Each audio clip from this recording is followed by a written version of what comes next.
Ladies and gentlemen, please welcome Mayor Adam Paul. Good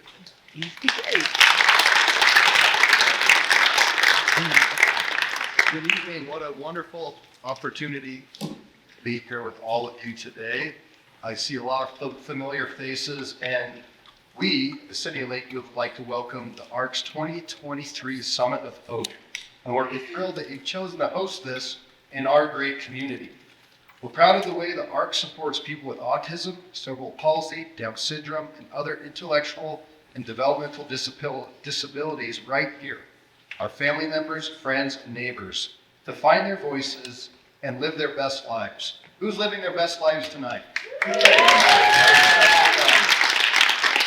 Lakewood and the Arc have had a long relationship, and it's a very special relationship, including they're connecting with our diversity committee to support our efforts to be Colorado's most inclusive community. So this is a true honor, and the Arc's very special to me and to our great community. So without further ado, I hope that you enjoy the show. Have fun tonight. Thank you.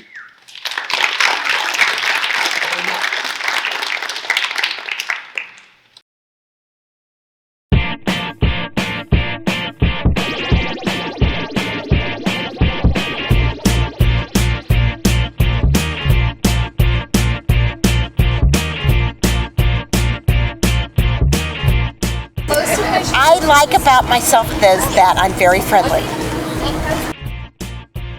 Enjoy working at the Arc store. There you go. Yeah. That's a good thing. That's a great.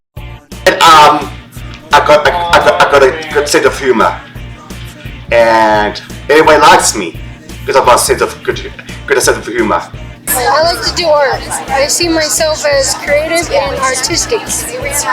I'm short. I like the kind of friend that I am. I like I'm outgoing and I like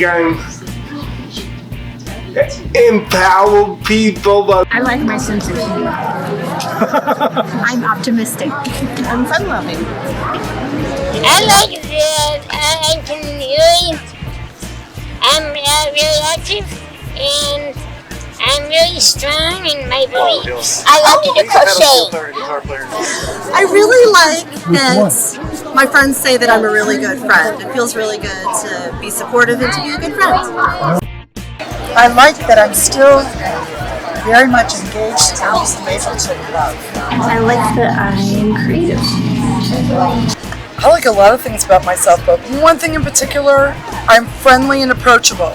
Okay, that was two things. I like about myself is I am friendly, sometimes too friendly, but I can be also a majorly happy person. I like that I've been able to spend time with the Arc, Jefferson, Clear Creek, and Gilpin counties, because Jeffco rocks.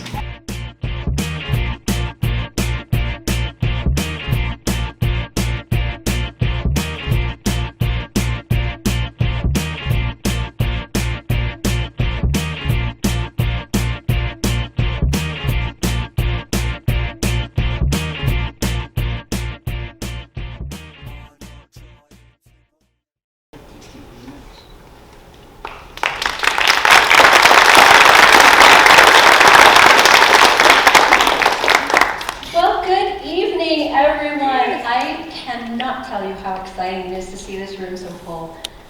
My name is Ropa. I have the privilege of serving as the executive director of this amazing chapter of the Arc. And we're thrilled tonight to have you with us to share in the wonderful stories of the people that the Arc works every day to serve in our community. Before we get going, I have a few things I want to touch on. And the first thing I want to ask you is, what did you think of our little film here? I was talking with our creative team after we had started working on this, and they said, you would not believe how hard it is to get people to say what they like about themselves. Is anybody else that resonates with you? Like, it's pretty easy to figure out what you don't like about yourself, but it's a little harder to admit what you do like. So I hope that you'll think about that while you're here and about some of the things that were shared in that film. It's pretty delightful.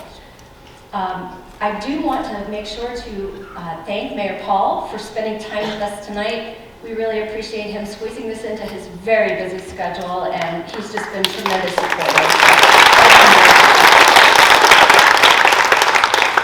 In addition, I want to make sure that we acknowledge again our sponsors, and you've seen them on the screen and you've seen them in your program. We couldn't do this without them, so thank you, sponsors. I also want to make sure to acknowledge the community partners that we have here tonight. In order to create the kind of community we all want to live in, one where everyone feels like they belong, we need partners. And so today we have people from Jeffco Human Services, we have people from the Jefferson County School District, from DDRC, and from the Arc Thrift Stores who are joining us in this work, and it makes a tremendous difference. So thank you to all of our partners.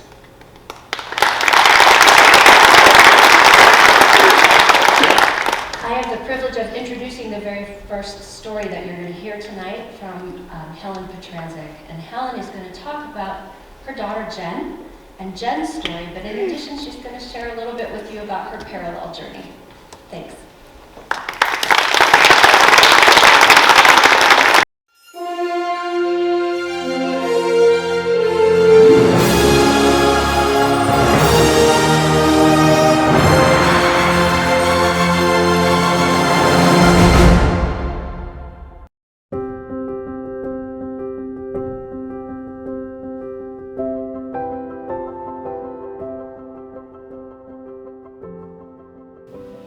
I am the grateful mom of a daughter, Jennifer, who passed away 2 years ago. But this story isn't about that, not at all. This is about how a young woman with IDD found her voice and became an independent, employed, social, involved, committed self-advocate. And it's a little bit about me too, how I learned and grew into a new role in her life. My name is Helen Pietranczyk, and I'm a part of the ARC community. How did you get connected with our chapter of the ARC? Well, this is kind of a funny story. My sister, she suggested that I meet with this person that she had met that also happened to be involved in the world of people with IDD. And so I met with this person, and it happened to be Ropa, our executive director. Well, talking to Lori was one thing. Seeking help, that's just not me. And so it was difficult for me to even think that I needed help. I'd gotten Jenn to adulthood. She was doing pretty darn well, you know. By that time, I had already made it through the learning process about what systems are like here, and waivers and funding and all those kinds of things. And so I thought I was okay, you know. So it was hard for me to think that. But then again, I thought, well, you know, why not? Was my initial attitude was, why not? Met with Jennifer, with an advocate, and she said something, I don't even remember exactly what it was, and it was something I didn't know. And that's when I thought to myself, well, why wouldn't you take help and support if it's going to do something good for your kiddo? Of course, who wouldn't do that? Jenn was born in June of 1976 in Buffalo, New York, which is where I grew up as well. As a child, she was pretty chill. She needed to wear braces on her legs for about a year, and she was fitted with eyeglasses at the age of 11 months, and she really didn't put up too much of a fuss.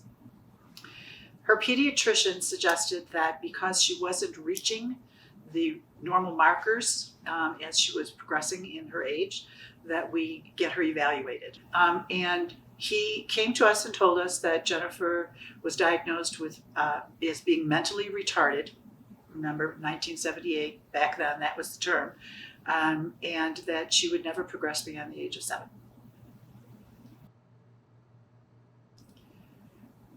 We were destroyed. We were distraught. We didn't know what it meant. We didn't know what it meant for us. We didn't know what it meant for her. We didn't know what it meant for her now. We didn't know what it meant for her future. I believe that I parented Jennifer when she was younger with a great deal of control. It's a little bit of mama bearish, yes, but if if a particular school or classroom within a school wasn't going to work, it was me that was making that decision. Looking back, that's so funny. Jenn was going to preschool, so she's like 4, okay? And her dad and I were nervous, and the bus came to our house to pick her up, and she got on the bus, and she seemed perfectly okay, but that wasn't good enough for us, and so we jumped in the car and we followed the bus to the school, and then went back home once we saw her get into the building. Didn't go into the building, but we watched her go into the building, and then we went back home, and then when it was time for her to get back on the bus at the school to come home, we were there and followed her back home.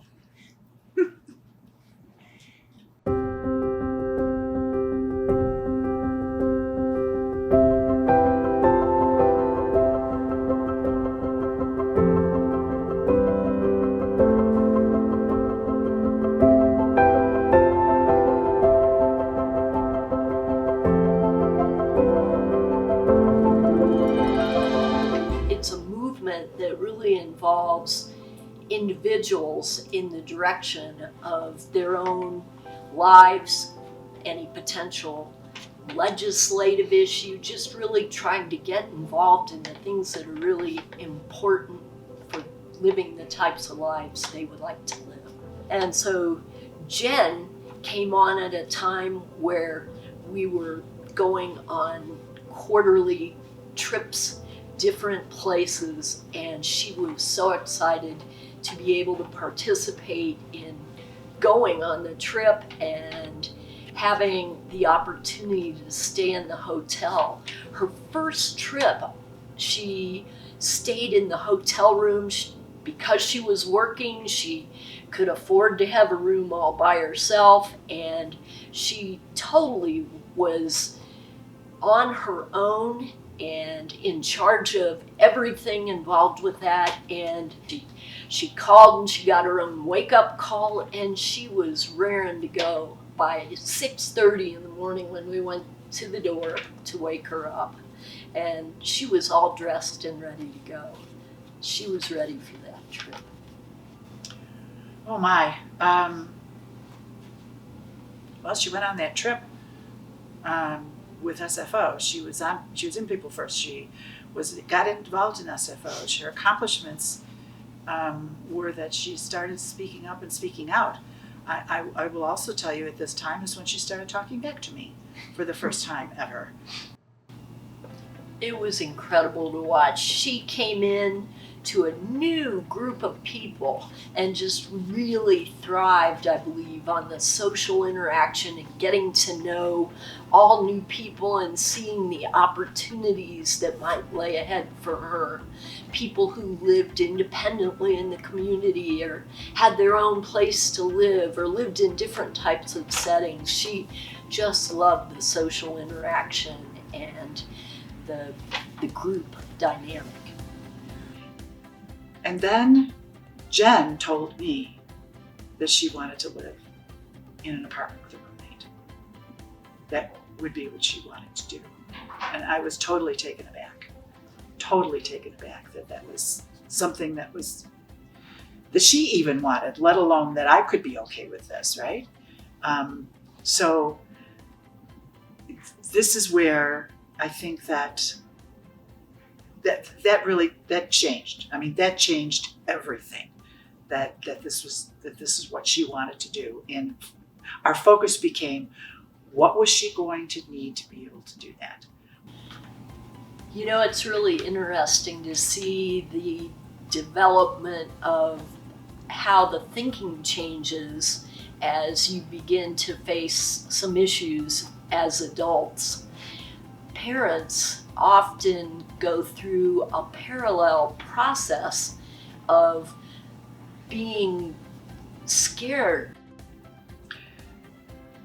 The ARC advocates helped me learn how to reframe my interactions with Jenn, verbally, but in other ways as well. I'm so not opposed to growth in myself in all areas. And so I was grateful for their input, grateful for their coaching, if you will, because it was all going to be helpful for Jenn. I mean, that's the bottom line. That's all I care about. I think I could say about our personal growth, we were both learning to let go. She was learning to let go of me and our life that we had together, and I was learning to let go of a couple of things. First of all, letting go meant letting her make mistakes too, and letting go meant to me allowing her to get in someone's car when I didn't know them as well as maybe I would have, 3 years ago. Made sure that I became more trusting of the situation and circumstances. So I was letting go and letting her become who she was going to become, and she was letting go of her for the mom. How did that make you feel? Very grateful. Eventually I got there, but that's the bottom line. I felt very, very grateful that she was becoming a self-advocate.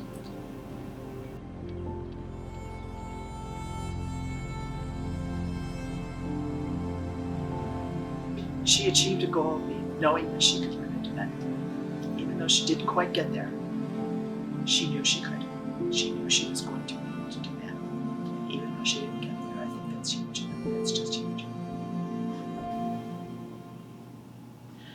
Independence can really look different for different people, and I think one of the important things is the importance of daring to dream. Don't let go of your dream. Just know that if it's something that an individual wants to do, look at ways to work up to the ultimate dream. Oh, the trip to Grand Junction was incredible. Not only was it one of the longer trips that we took, but Jenn just had the best time. There was a pool party Friday night we were there. It just was incredible. All sorts of festivities. There was a hot tub that was very popular. People sat out by the pool and just really enjoyed themselves, catching up with their friends from all over the state. And I'm telling you, Jenn said,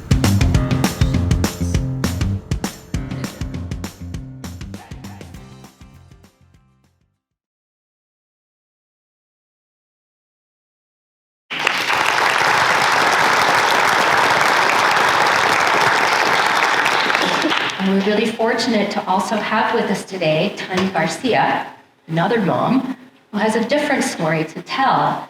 And Tania is here to share with us the story of her life with her wonderful son, Gianni. Tania, would you come join us on the stage?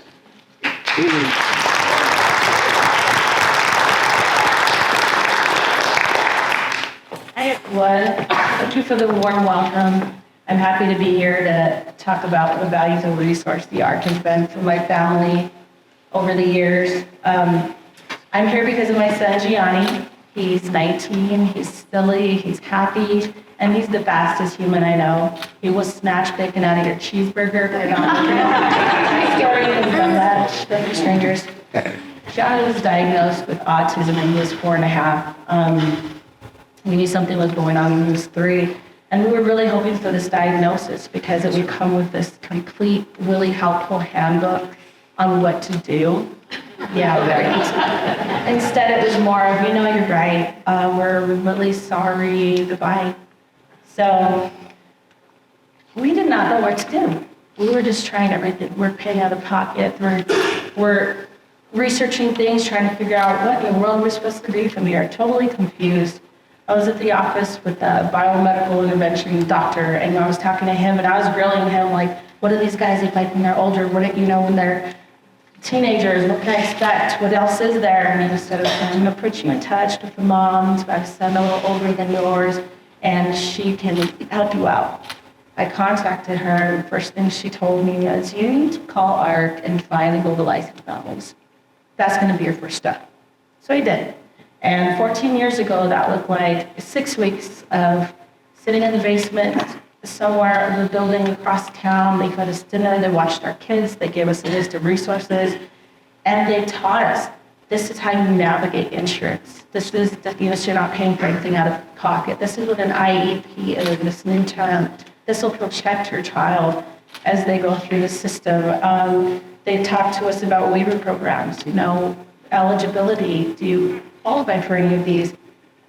At the time, he was in this inclusion program, and I would get updates like, well, Gianni's in a chair in the back, and he's bouncing so high, he almost hit his head on the ceiling, and today he went into, the teacher's lounge, and he got me some cheese sticks, or he got on the laptop during class and ordered Imagine Dragons and then cast it onto the PA system. And we don't have enough time to go into the silly things. I'll show you that. Yeah, inclusion time is turn the projector off and run and get the gum out of teacher's thirst. So I said, okay, he needs a different program. He needs to be outside. If you don't take him outside every day, he's going to go. So I called the ARC. I remember them talking about advocates. And I said, I need your help. I need to, change up this IEP. And they knew the legal language. They knew what needed to be said, arms reach, line of sight, that kind of thing, where it needed to go, what pages, how many times it needed to be repeated or not. And we sat down and we finished strong with elementary and then middle school happy. And that was a nightmare. They were calling me every single day. Petty stuff. They just wanted me to pick him up. It was over and over, and then it started turning serious. They started eloping across some busy streets. They actually lost him in the community for a full hour. This is dangerous. I don't even want to send him to school. Okay, I gotta call the ARC again. I need an advocate. Called him up, and I said, I called an emergency IEP meeting. Can you please come? We gotta get him into the program. Got him into the program with a former teacher, right? I picked him up for the first day of the program, and he's wearing completely different clothes. My son is messy. He changes clothes all the time, but this is different socks and undies. So I asked the teacher, how was his day? She said, he did right. We went on a nature walk, and he hopped in the lake, so we had to change his clothes. Hopped in the lake, okay. Putting him on the bus, but first the next morning, and the bus driver waves me over. Did the teacher call you? Gianni started the bus and jumped out the back. And he's Gianni, just started. What happened? So I called the teacher, and she said it was not a big deal. She went on the bus. He wanted to hear music, so we started the bus, turned the radio on. The driver panics. She comes running in, and he thinks, I'm being chased. Runs down the aisle, hops off. And she went on to say, I was standing right there. I said, Gianni, stay with me. We're going to load the rest of the kids on, and we'll get on. So I just remember this piece just kind of washing over, like, phew, these people, they understand Gianni. This teacher knew Gianni. They're not going to call me for every little thing. He's safe. He's good. So, middle school continues, high school, COVID, we won't talk about it. And then he graduates, and yay, graduation, now what? Okay, there was not a good transition program, not something that was, there was only super restricted programs for him. Here I go again, beep, beep, low, ARC, I need your help. And I remember talking to Amanda, and sitting right there, and I said, I really don't understand why. It just feels like I have to put Gianni in this program and just got to fail in order to open up this imaginary, this shining new list of resources. But when I go to the ARC, there's trained professionals, there's advocates, there's lists of resources, people that we can call and count on all the time. And that was our experience this summer. They organized and hosted meetings at the office, and we're able to put him in a transition program. Right now, he's where he needs to be. He's thriving, he's happy, he's doing a great job. Gianni has hopes, he has dreams, and he has plans, just like all of us, but he presents differently. So my job, I have to protect him. I have to kind of interpret what he's trying to say and advocate for him, but I don't always know how to do that. So keeping that in mind, he deserves full access to his best life. like all of our electrons do. So I get to bring him to the work. The sensory room that they built for Gianni, the entire class used. The software that he when they went and downloaded in kindergarten, they kept at his stool the first 10 days. So the solution for my son enhanced his full learning environment. All of the students benefited. There was also, that prevented dangerous situations from recurring. In this room, we're connected by a passion for either a loved one or someone we know, just this community. It kind of brings us together. And let's be honest, they make us better people. We're more patient, we're more understanding and kind. We should be proud to share that. My son has taken the labels off of all of my spices while I'm cooking. The same room. So I have all these random spices. We've been in line at Chipotle and he runs around and grabs a handful of cheese. I mean, there's no way to completely guess what he's going to do next. I cannot prepare for him by myself. None of us can. And if you can take, complete accountability for your entire situation, you're able to be creative. Think out of the box and realize that you're not alone and you're more powerful as a team and a community. So although, our loved ones and people we're connecting to are on this unique and individual journey, we're all in the same boat. So I just want you to decide with me today that we're going to enjoy the ride and do this together. Thank you.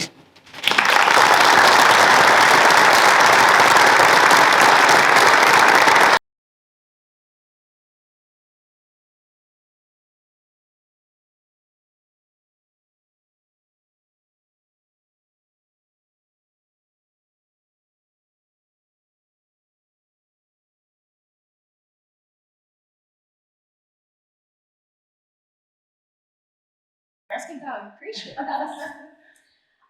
you've both chosen to do something very difficult today, and that is to share something that is deeply, deeply personal, giving of yourselves in a generous, very generous way. And I would love for you to share a little bit about why you chose to do that, because not everybody will. Go ahead. Thanks, Tania.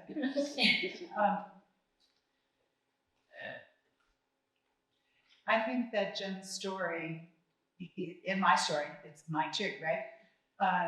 Is a story that, if just one person in this room benefits from that story in any way, shape, or form, then Jenn's legacy lives on. She's here with me right now. She's here with all of us. She's watching, I'm sure, but she wishes she could be here, I'm sure. But more importantly, it's what we do with the time that we have. And she would want me to be here. She would want me to be talking about her. She would want me to maybe not share that one baby picture. The story matters. All of our stories matter. And if we don't share them, then we can't learn from them. Thank you, Helen. Appreciate that.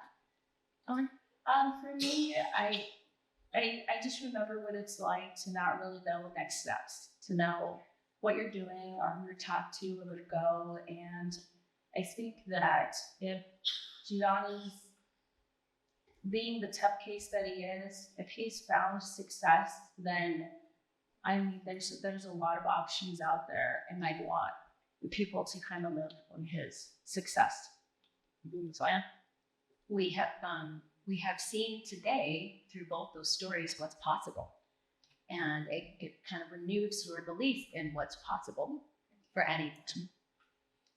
In both your stories, you referenced the power of community, both the power of being a part of the art community, but also the power of our larger community, inside and outside of the art, right? Can you talk a bit more about why community is so critical? And then I'd love to hear if you have any ideas about how our audience can really help to create the kind of community, that sense of community for people with IDD to feel like they really belong. Well, I think that our community is integral to the success certainly was the key element in Jenn's success. There's no doubt about that. And being a part of the art community meant that I got to meet other people whose children were just like mine, whose parenting, I mean, I'm a parent, right? So they're a parent, you're a parent. So you can get to know that from the art community, from the larger community perspective. It's so important to be a part of that community in such a real way.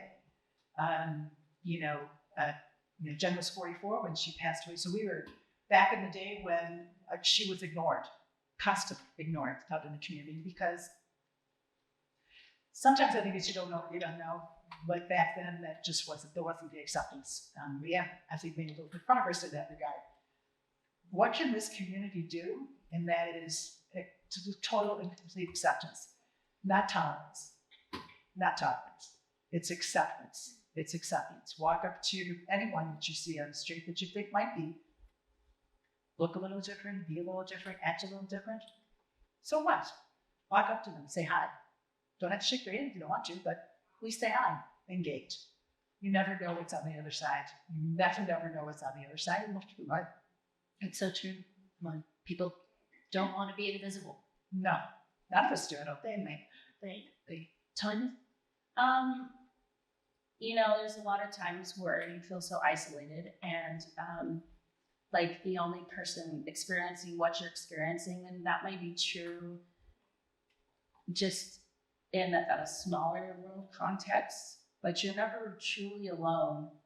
And I believe, as I said before, I'm a Christian, and I love the people that God put in my life and in my path because of this, specifically through this journey that I didn't necessarily choose, but I love the people that I've met, and I would not have met them had we not come around this way. There's something powerful to say about beefing up your side of the table when you're with an advocate, and you can just accomplish a lot more. You can be a fully resourced and know what you're doing. And I'm an expert in Gianni, but it would take me a lifetime to come up with the knowledge that the staff at the Arc and the programs that they promote would allow me access to. So it's just an incredible resource. It's very valuable. I hear your confidence grew as a result of finding those magic words, learning how to speak to get what Gianni needed done. Is that accurate? It is accurate. I realized that it's not about sides, it's not like one system after the other and we're trying to see who will win, or everyone is on the same page. It's just, how do we set up an environment that's safe? And once you find those conclusions, everyone that follows behind has somewhere to go. So I feel like Gianni's paved the way in a lot of ways. Because for us, autism was brand new when we first heard, and now adult autism is brand new. Everything is brand new for us all along the way. But you can find the frazzled parent, or you can find the parent that is just knocking it out of the park, and you can exchange resources and you can exchange stories. And you can just create this strong sense of like, hey, we can do this. We've got creativity on our side. Beautiful. I thought Jeannie did a beautiful job when she spoke about daring to dream and not losing dreams and still striving for dreams always. There's another side to that we talk about in the disability world frequently. And it's about allowing people the right to the dignity of risk. And it's something we all deserve. And so I thought it would be interesting to hear from you about how you see those two things working together in the lives of people with IDD, both the daring to dream and the dignity of risk. First again? I will take this. Go ahead. You go first this time. Thank you. Before Gianni was diagnosed, I took a trip to the Sunrise program in Massachusetts. And I remember I was just really trying to what's working and how do I fix this and how do I change this? And I was just really about how to make the future look like I pictured it before. And I remember a leader talking to me and saying, you know, if you invested all of your time and money and energy, talent, everything you have into these changes and fixing Gianni, and he's exactly the same in 10 years, would you love him any less? And absolutely not. It just stopped me in my tracks. And so he said, why are you missing the now to fix the later? And I'm so grateful that even before I was diagnosed, I got that word of wisdom from him. I'm not trying to fix Gianni, I'm trying to create a safe place for him to be who he is. And so when I say that Gianni deserves the right to his best life, I mean that he also gets the opportunity to choose the hard things.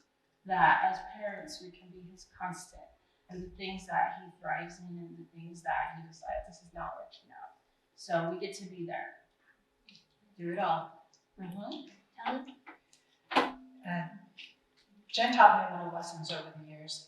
I think a fairly good one would be when she was able to move out for a period of time to a host home, and it didn't work out, and she needed to move back home, and she really did not want to get. But she came to that decision on her own that was the best alternative, if you will, for at that moment in time, with a promise from me that she wouldn't have to stay. She really did exact that promise from her mother. Yes. I want to tell you that's true. Yes, and in front of a whole bunch of other people, so I could renege even if I wanted to. I'm gonna come home, but I'm not staying. So when she got home, I think there was a measure of feeling like perhaps she failed, and she's very quiet, and you know, a little despondent, I guess, maybe depressed. I'm not sure what the right word would be. It's one of those D words, but anyway. We were sitting next to each other in our chairs in the living room one evening, and she turns to me and she looks at me and she says, "Okay, I'm ready." And I said, "Ready for what?" Which I wanted that. Are you ready to go to bed? No, she was ready to move out again. She wanted to move. She just didn't told me, "I just don't want to go back there. I don't want to go back to that kind of situation." She didn't say situation. It was the wrong fit for her. It was the wrong fit for her. It was as simple as that. And she got it. But she was ready to go again. And she would have.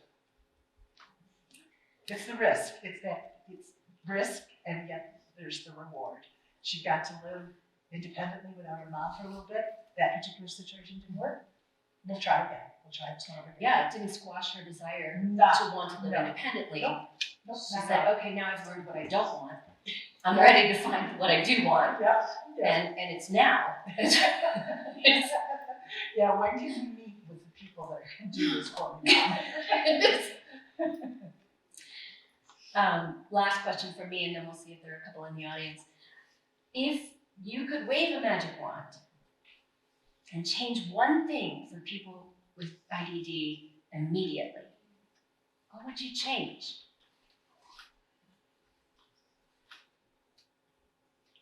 I think that magic wand would have to be pretty big, but I think that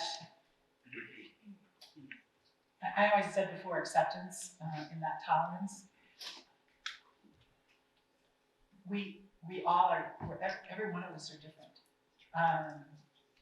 Everybody's got some kind of an ability or disability, and you don't know if you don't ask. You don't know if you don't take that opportunity to know that person that's sitting across the table from you, or on a bus sitting next to you, or any of those kind of situations. So I would ask to have everyone, not just people with IDD, everyone welcomed with open arms, and just ask the question, how are you today? What's going on in your life? That's the community we want to live in. Yes, it's the community we want to live in. I'm going to keep looking for that magic wand, but in the meantime, we're going to just keep working Keep on working it. on it, yep. Tanya? I believe that neurodiversity was more mainstream, that our loved ones would not have to be excluded because of their behavior anymore. So everyone would say, "Oh yeah, I remember this happening," just a lot more experienced. So then we could take these little dreams that we boxed up with the diagnosis and put up on a shelf and start to take them down to that. That's Jen. because our community is here for everyone. Absolutely, and we continue to work to make it more inclusive every single day. Those are all the questions I have. I'd love to know if anyone in the audience has a question. Hi, this question is for both of you. As a parent, if you had a time machine, and you could get in that time machine and go back and talk to yourself about the diagnosis, first became involved with what would you tell yourself? I'm going to go first on this one because I would have gotten involved with the ARC back in Buffalo, New York, which is where we're from, and stayed involved with them before I moved here 20 years later. The end. Seriously. I did not. She did not. No, she did not. She did not know. I would tell myself to take that chip off of my shoulder.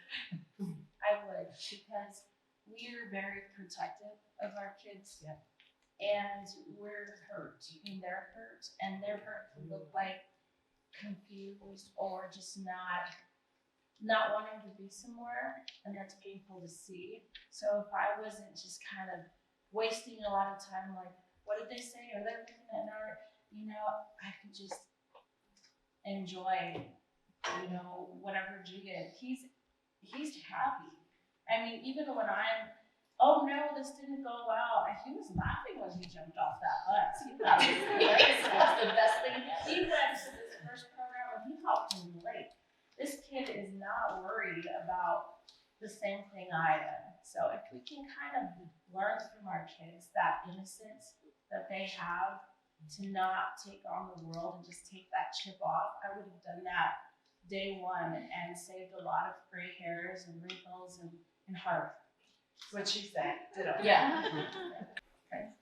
What I hear when I listen to both of you is trust that it's okay to step away and bring in someone you trust, and that you need to allow yourself that privilege of restoring yourself in order to be that best care provider that you could possibly be. Yes, an empty cup will not do you well. You need to fill your vessel in order to overflow, and then it's just easier.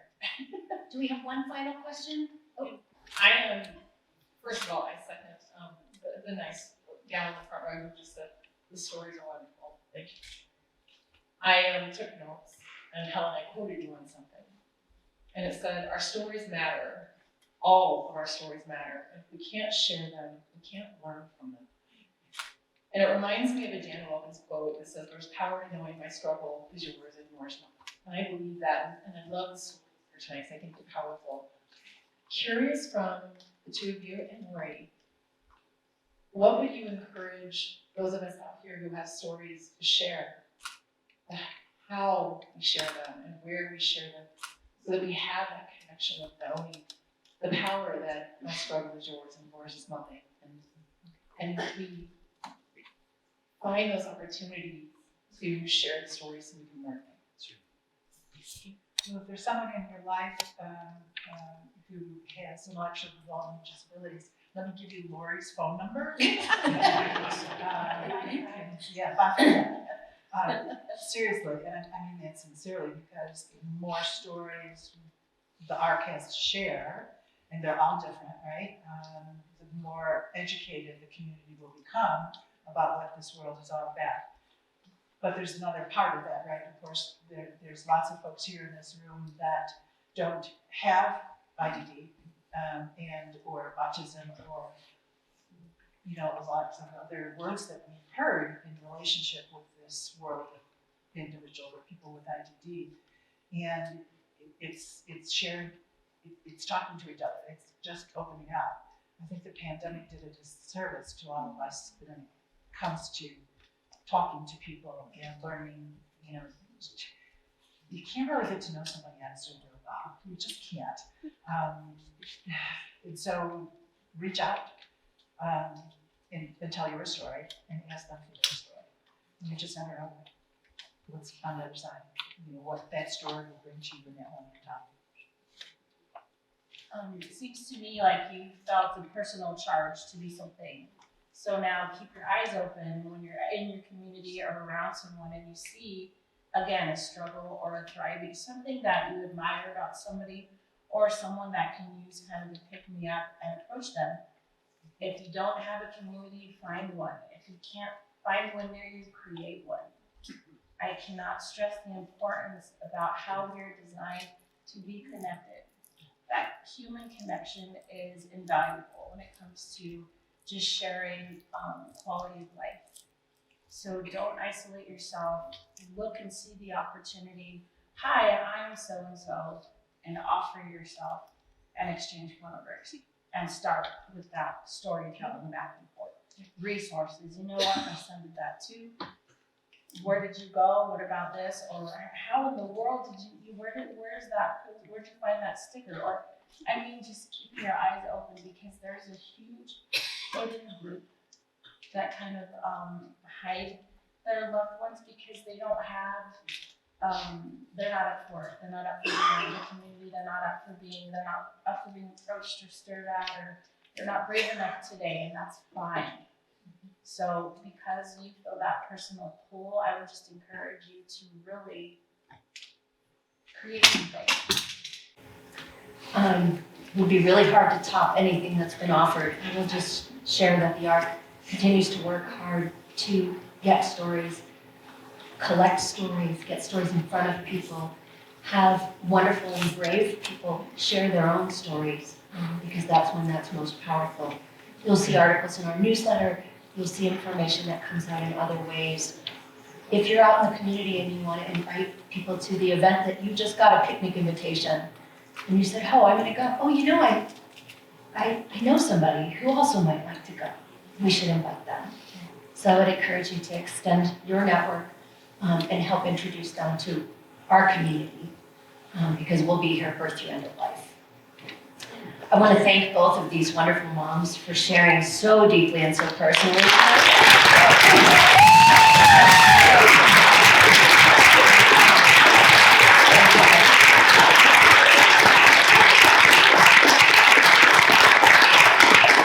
And now,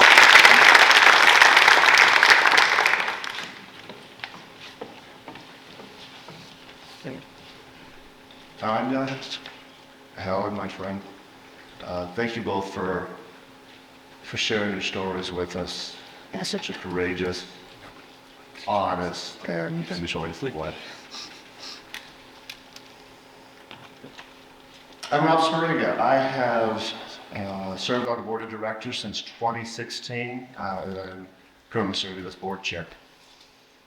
Too many people in our community don't have the voice or the choice for full participation in our society. ARC exists to give individuals with intellectual and developmental disabilities, individuals like Gianni and Jenn, that voice and choice in their lives. That's why I'm involved in this organization. We've heard personal stories here so far tonight. I want to take a few minutes and connect larger issues in our society with this organization. We have an affordable housing crisis that particularly affects individuals with IDD who want to live independently. Everyone talked about Jenn's effort. She had to go through 2 stops before she found the appropriate home. Our staff will spend that time with individuals who want to reach that independence, and that's a months-long endeavor sometimes, whatever it takes. When we think about the criminal justice system, individuals with IDD are more likely to experience victimization and to be arrested. Christ. And in that experience, they are often they are dealing with other parties who don't understand their behavior, don't know how to react if their method of communication is yelling,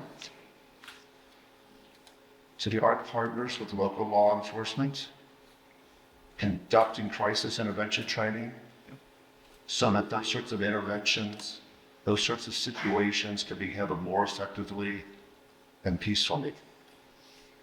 The Arc is also a partner in Porchlight Family Justice Center here in Jefferson County. Porchlight exists to provide comprehensive survivor and victim services. And Arc staff are in that center every day of the week. So an individual with the IDD coming in for help has someone in the center who understands them, understands their particular needs, and can help guide them to other resources in the center. And we've talked some about the education system. Tania talked about her IEP meeting with the school. Too often, families are having to struggle for their child to have a welcoming classroom that meets the students' needs and capabilities. And staffing shortages in schools are only exacerbating the situation now.